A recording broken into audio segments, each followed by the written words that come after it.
Rajkot civil હોસ્પિટલમાં થેલેસીમિયાગ્રસ્ત બાળકોની દવાને લઈ સવાલો ઉઠી રહ્યા છે। જિગ્નેશ રામાવતે આરટીઆઈ મારફતે સિવિલ હોસ્પિટલ પાસે મહત્વની માહિતી માંગી છે। 500થી વધુ થેલેસીમિયાગ્રસ્ત બાળકો હોવા છતાં દવાનો પૂરતો સ્ટોક કેમ નથી? છેલ્લા 3 વર્ષ દરમિયાન દવાનો સ્ટોકની વિગતવાર માહિતી સહિત કુલ 63 જેટલા પ્રશ્નોના જવાબ માંગવામાં આવ્યા છે। સાથે જ દવાનો પૂરતો સ્ટોક ન રાખવા પાછળ કયા અધિકારીઓ જવાબદાર છે તે અંગે પણ માહિતી મંગાવાઈ છે। આરટીઆઈ અરજી સ્વીકારવામાં સિવિલ તંત્ર દ્વારા ધક્કા ખવડાવવાનો આક્ષેપ પણ કરવામાં આવ્યો છે। જિગ્નેશ રામાવતે કહ્યું છે, માહિતી નહીં મળે તો માહિતી આયોગ અને હાઈકોર્ટ સુધી લડત ચલાવાશે। મારા દ્વારા આરટીઆઈ રાજકોટ સિવિલ હોસ્પિટલને લગભગ 30 પ્રશ્ન જેવડી કરી છે, જેમાં થેલેસેમિયાગ્રસ્ત બાળકો જે કોઈ છે એને ધ્યાનમાં લઈને કે બાળકો દ્વારા અને બાળકોને જે કાંઈ તકલીફ પડે છે તો એના માટે છે, બરાબર છે। એમાં જે કાંઈ દવાઓ છે, કેલ્પર છે, ડેલ્પર છે, કે જેનો સ્ટોક શું છે એના માટે છેલ્લા 3 વર્ષની આપણે વિગતવાર માહિતી માંગી છે।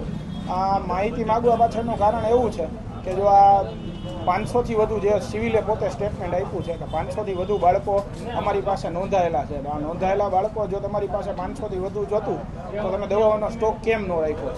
બરાબર છે, દવાઓનો સ્ટોક નથી રાખ્યો તો એની પાછળનો મુખ્ય જવાબદાર કારણ કોણે અધિકારીએ દવાનો સ્ટોક રાખ્યો નથી, બરાબર છે। એના માટે આપણી આરટીઆઈ છે વિગતવાર આપણે છેલ્લા 3 વર્ષના સ્ટોક હિસાબથી માંડી અને તમામ જવાબદાર અધિકારીઓ વિરુદ્ધ આપણે બધી માંગેલી છે। અને મેઇન વસ્તુ એ છે કે આની આરટીઆઈ કરવા પાછળનું કારણ એવું છે કે આરટીઆઈ એક્ટનો ઉપયોગ સામાન્ય પબ્લિકે કરવો જોઈએ, આરટીઆઈ મુજબ માહિતી માંગવી જોઈએ અને એ માહિતી વિગતવાર લઈ અને લોકો સમક્ષ મૂકવી જોઈએ, જેથી કરીને સાચી સરકારના ચોપડે નોંધાયેલી વિગતો આપણને બધાને ખબર પડે।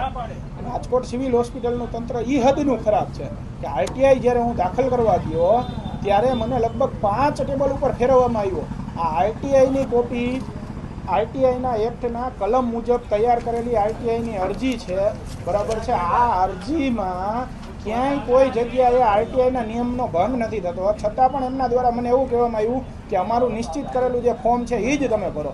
હવે મેં મારા દ્વારા એમની પાસે પરિપત્ર માગવામાં આવ્યો કે તમારે જો તમે આવું કંઈ નક્કી કર્યું, સરકારનો કોઈ પરિપત્ર હોય તો અમારા ફોર્મમાં જ તમારે દેવું, તો એવું પણ એમની પાસે કાંઈ હતું નહીં। અંતે છેલ્લે પૈસા નહોતા ભરતા, 20 રૂપિયા જે આરટીઆઈના પૈસા ભરવાના થાય પૈસા નહોતા લેતા। અંતે એમની સાથે દલીલ કરી અને એમને પરાણે આરટીઆઈ લીધી છે। હવે જોવાની ખૂબી એ છે કે આરટીઆઈના અધિકારી જે કોઈ નિશ્ચિત થયેલા છે સિવિલ હોસ્પિટલના એ માહિતી આપશે કે ફરી પાછી કાયદાની કોઈ કલમ એવી રજૂ કરશે?